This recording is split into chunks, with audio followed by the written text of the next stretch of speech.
E eu quero dar para você Gênesis 49, no versículo 22 em diante. 22 em diante, né? Eu mostrei que quantos não estavam aqui domingo? Deixa eu ver, quem não veio em nenhum culto, muita gente. Então, domingo eu falei sobre José. Falei sobre a profecia que o seu pai, velho pai, seu patriarca, despedindo dos filhos, numa direção de Deus, ele dá uma palavra, ele dá uma bênção para cada um dos seus 12 filhos. 12 filhos. Uma coisa que precisa ficar claro: Jacó teve 12 filhos, incluindo José. José sai, entra 2 tribos no lugar da tribo de José. Os seus 2 filhos, Manassés e Efraim. Manassés quer dizer esquecimento, Efraim quer dizer prosperidade. Sai José, a palavra Yosef quer dizer frutificação, não é? E entra duas prerrogativas, 2 características, né, no lugar. Quem é frutífero esquece das dores, esquece do sofrimento, é Manassés. A palavra Manassés quer dizer esquecimento. E quem é frutífero, ele gera Efraim, que quer dizer multiplicação, que quer dizer aumento. Então 11, porque saiu José, 12, saiu José, ficou 11. 11 mais 2 seria 13. Então o número das tribos de Israel, só uma curiosidade, deveria ser 13. Por que são 12 tribos então? Se você contar os filhos de Jacó, incluindo José, dão 12. Você tira José, põe 2 filhos no lugar, filhos dele, Efraim e Manassés, daria 11 mais 2, 13. Por quê? Vou responder isso. Alguns me perguntaram, por quê? Porque Levi, a tribo dos levitas, não é contada como tribo em Israel. Ela não recebeu herança.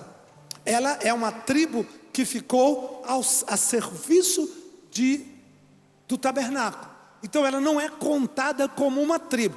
Levi é contado como filho, mas a tribo de Levi toma o sacerdócio, certo? Ela não ganha herança entre as cidades, entre a terra da nova conquista que eles fizeram, terra de Canaã. A única cidade que os levitas moravam era a cidade de refúgio.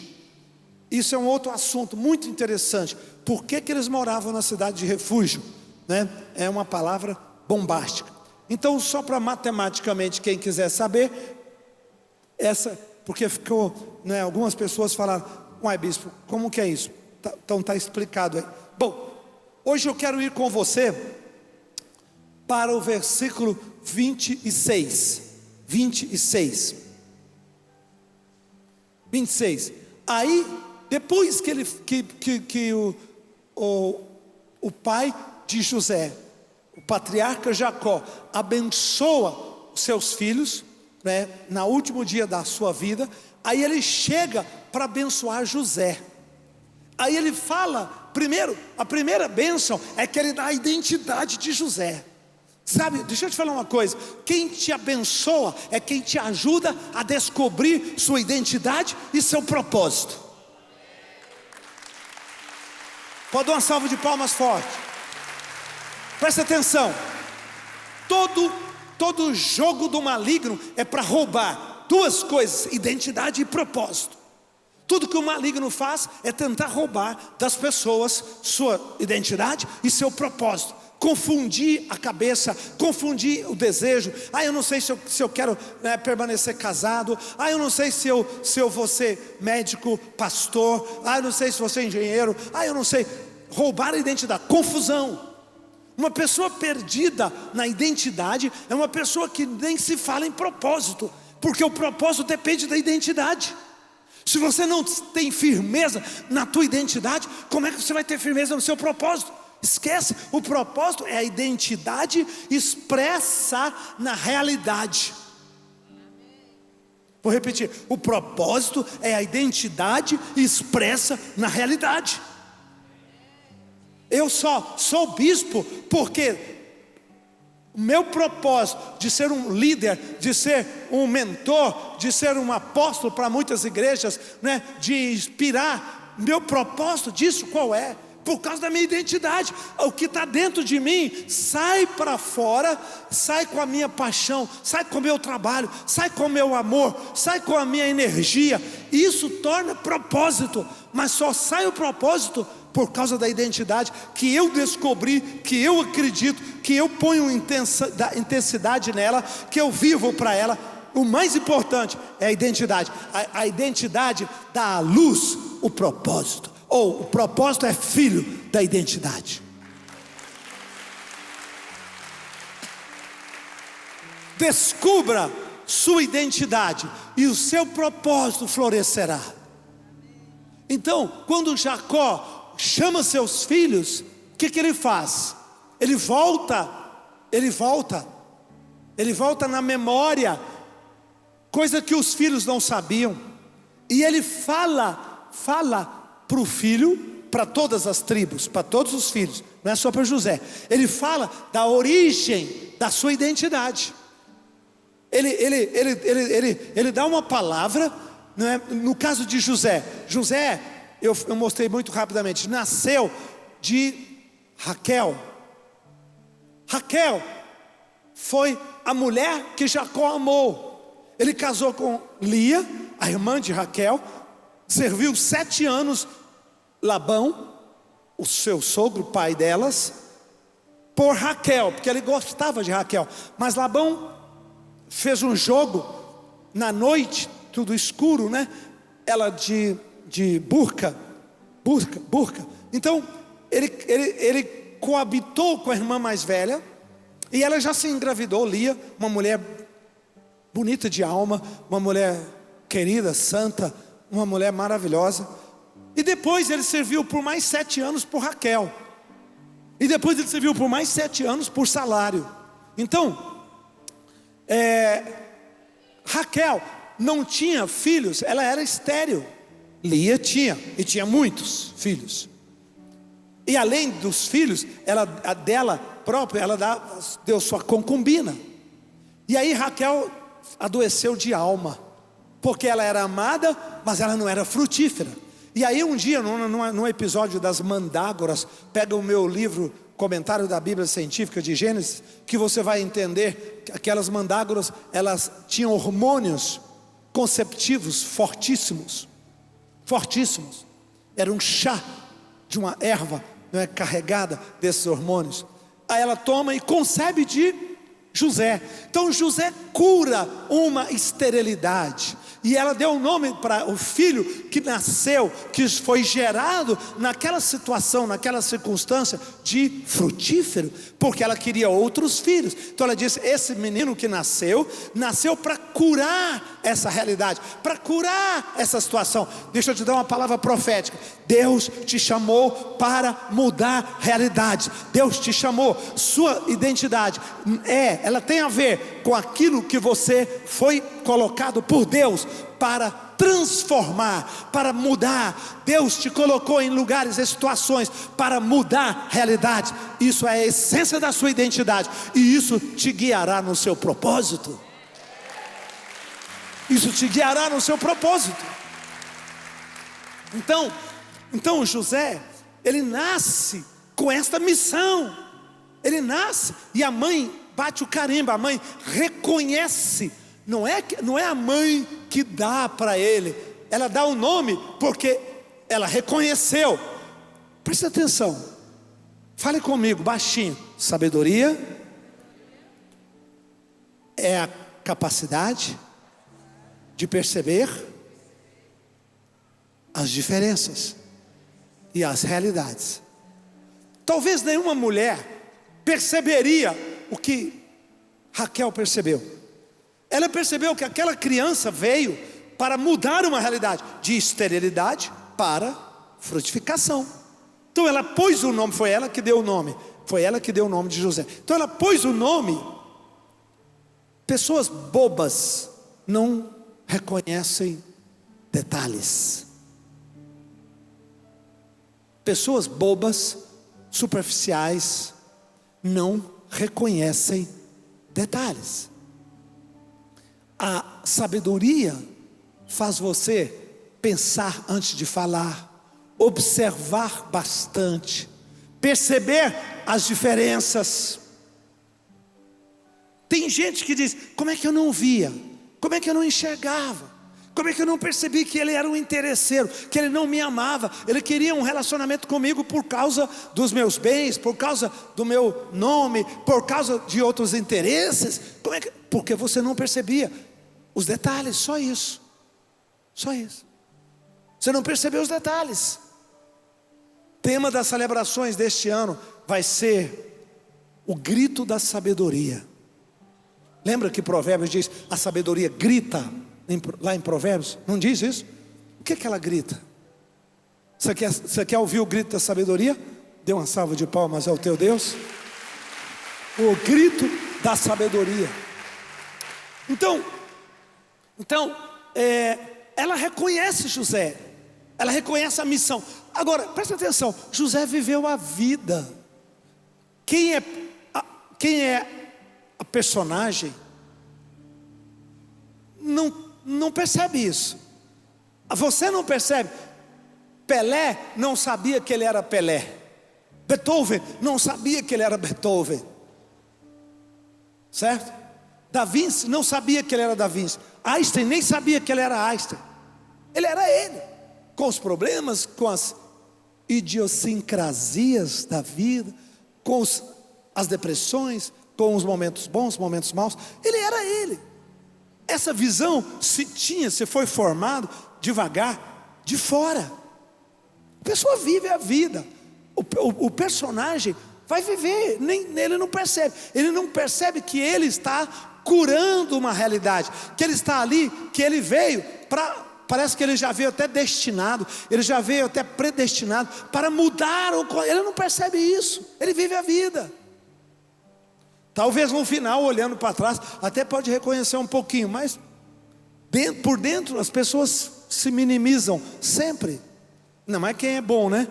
Um dos traços da pessoa sábia é a humildade. Então ela sempre se minimiza muito. É natural. E José fez isso. Ele viveu a vida. Ele nem percebeu que na vida dele tinha uma graça para curar realidades. Aonde ele ia, ele mudava realidades. Primeiro ele mudou a realidade da mãe dele. Logo depois dele veio Benjamim, 2 filhos. E só não veio mais porque a mãe dele se meteu em bruxaria.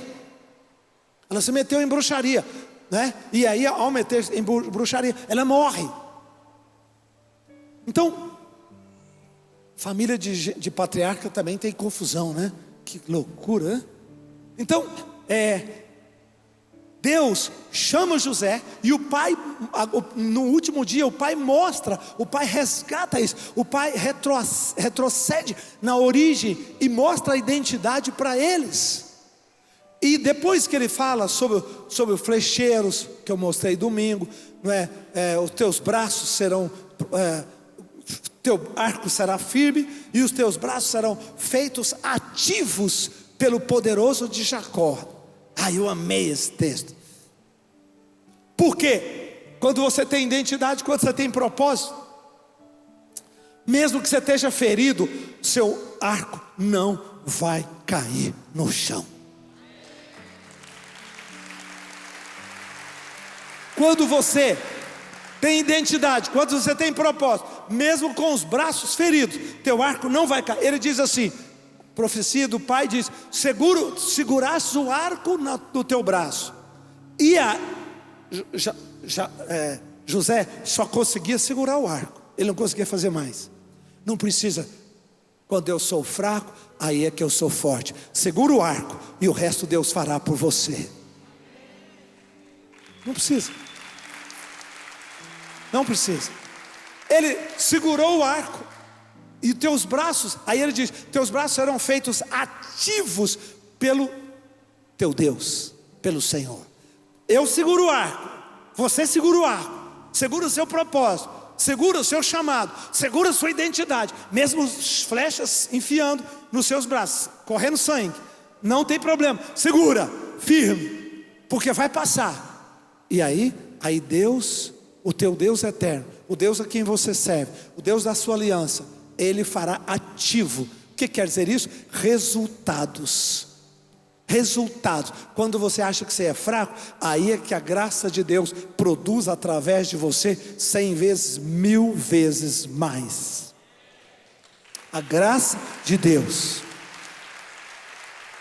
O apóstolo Paulo diz: não eu, mas a graça de Deus em mim operou muito, além deles. Ele usa a expressão deles. Aí ele chega no versículo 26, aí ele fala: as bênçãos do teu pai excederão as bênçãos de meus pais. Opa, o que é isso? Quem está falando essa frase? Jacó, pai de José. Então ele diz: as bênçãos do teu pai José. Quem era o pai de José? Era ele, o velho Jacó. Excederão as bênçãos do meu pai. Agora, se é uma coisa que Jacó conhecia, era a bênção, porque ele roubou a bênção do seu irmão, e a vida dele virou uma confusão por causa daquele episódio. Um episódio que seria algo meio sem sentido, meio, que nem ele entendeu direito, porque a mãe dele é quem construiu, lembra que ele fez um guisado, um risoto, levou para o pai comeu, vestiu a roupa do irmão, porque era o mais velho, era Esaú, não era ele, não era Jacó. Jacó não merecia aquela bênção. Então, por causa da bênção, a vida de Jacó capotou. A vida de Jacó virou de cabeça para baixo. O irmão dele quis matar ele teve que fugir, ele foi embora, ele nunca mais viu o pai, nunca mais viu a família. A vida dele acaba. Do ponto de vista humano, a vida dele vira uma tragédia. Mas quem tem identidade, quem tem propósito, não tem tragédia. Sempre Deus está trabalhando e levando para cumprir seu chamado. Toda tragédia é apenas uma carta, uma direção de Deus através do destino. Só isso. Então, ele foi, aquela situação levou ele a ter que mudar para a terra do seu tio. Nunca mais viu o pai cego antes de morrer, 7 anos antes de morrer. Mas acabou a vida, acabou num sentido familiar, mas construiu a família, construiu a visão, construiu o que Deus tinha para ele. Então, se Jacó entendia de alguma coisa, era da bênção, porque teve muita confusão por causa dessa bênção na vida dele.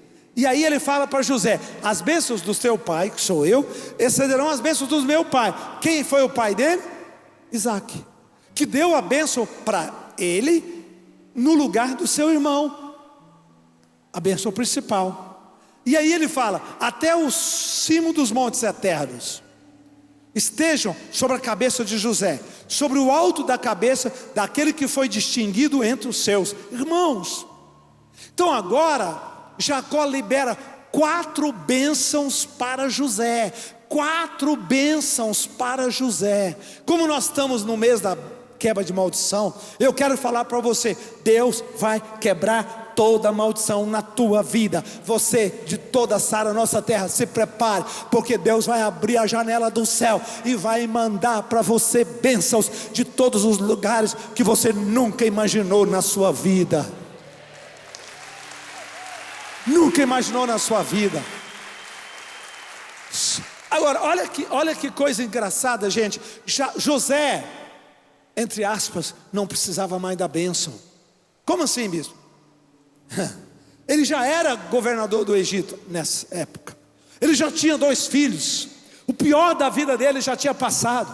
Se ele precisasse de uma bênção, era 15 anos atrás, 7 anos atrás. Agora que está tudo pronto, o pai dele não está dizendo que aquela bênção vai alcançá-lo dali para frente. O pai dele está apenas fazendo reconhecer aquilo que o trouxe até ali. O pai dele está apenas abrindo os seus olhos para dizer: tu não chegou aqui por causa dos teus belos olhos, você não chegou aqui por causa da sua sabedoria, você chegou aqui por causa de uma aliança do Deus eterno que te trouxe até aqui.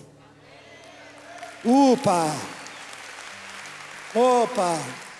Na verdade, o que o pai faz, o pai está descortinando para ele olhar e ver e compreender o que aconteceu com ele.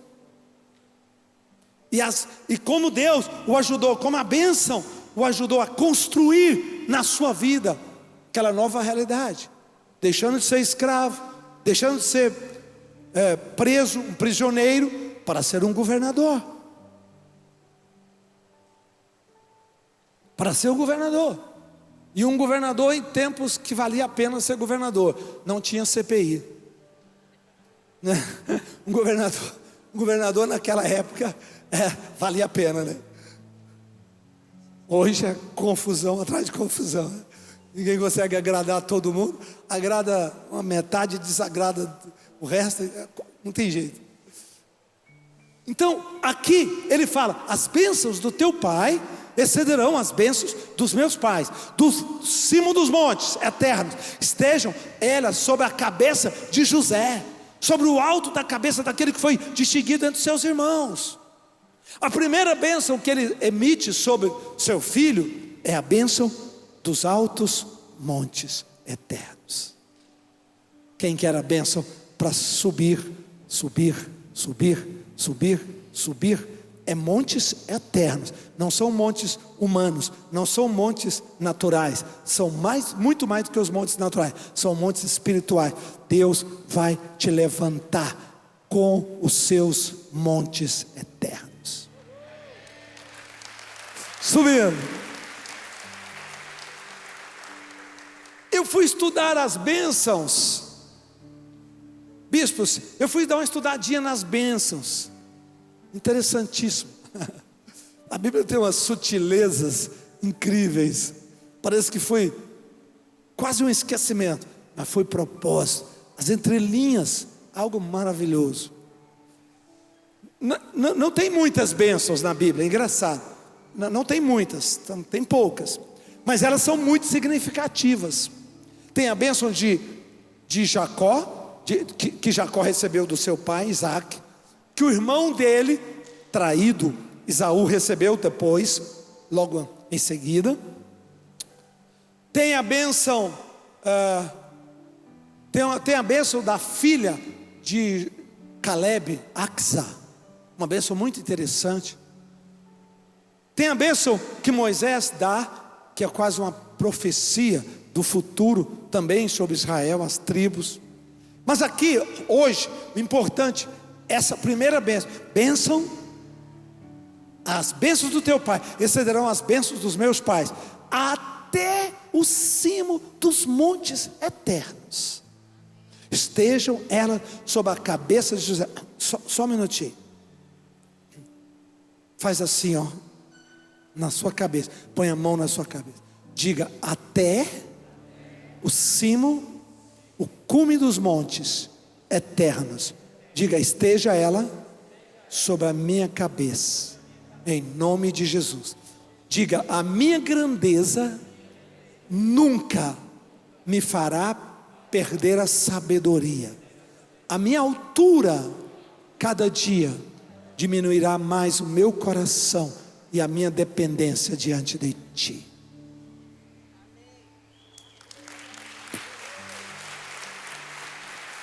Porque ele diz assim: as bênçãos até o cume dos montes eternos estejam sobre a cabeça de José. Quem sobe muito normalmente perde a bênção, perde o juízo, perde a cabeça, se orgulha, fica arrogante.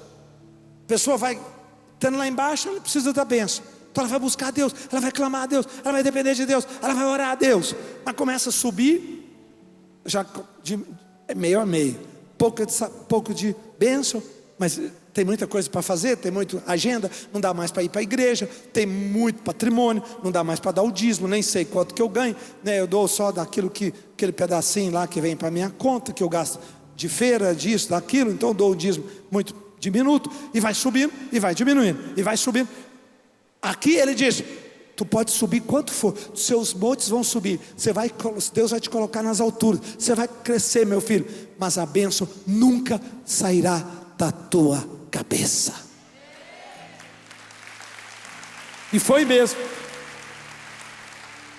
E foi exatamente o que aconteceu. Quanto mais José amadurecia, mais ele tornava dependente, mais ele tornava apaixonado, mais ele era reto, santo.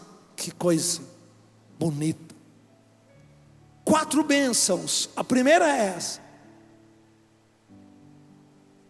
E essa bênção, a bênção dos montes eternos, do cume dos montes eternos, ela é uma bênção especial. Por quê? Porque ela simboliza tocar os céus. Nessa época, não se esqueça que os céus para eles eram onde estavam as nuvens. É a primeira atmosfera, esse primeiro grau visível. Alguns montes altos, as nuvens ficam sempre em volta deles. Se você sobe no monte, você está por cima das nuvens. Nós fizemos isso no Monte Sinai. Algumas vezes na nossa ida a Israel, a gente subiu o Monte Sinai com nuvem, e a nuvem ficou embaixo de nós. A gente passou por cima delas. Alguns milagres da natureza que a gente viveu sobrenatural lá nas viagens na Terra Santa. E esse foi um deles. Então, eles quando viam as nuvens, no conhecimento que eles tinham, né, de astronomia, para eles já estavam alcançando os céus. Em uma certa forma de dizer, estava mesmo, não tem nada errado. Já estavam no topo das nuvens, já estavam, né, ali naquela realidade. Então, querido, preste atenção, Deus vai fazer você subir. Nuvens dos céus estarão debaixo dos seus pés. Você sabe a importância disso? Deus vai te levar, te levar, te levar, te levar, te levar. O mais importante, o mais bonito, não é quanto você sobe. O mais importante, o mais bonito, é que a bênção nunca deixará a sua cabeça. Para você, dentro de você, você vai continuar sendo humilde, dependente de Deus. Você vai continuar buscando a Deus. Você vai continuar sendo um homem justo, uma mulher reta, uma pessoa que faz o que é certo. Você vai continuar apaixonado por Deus, pela justiça, pela verdade, por aquilo que tem valor nesse mundo e na eternidade. Isso que é importante.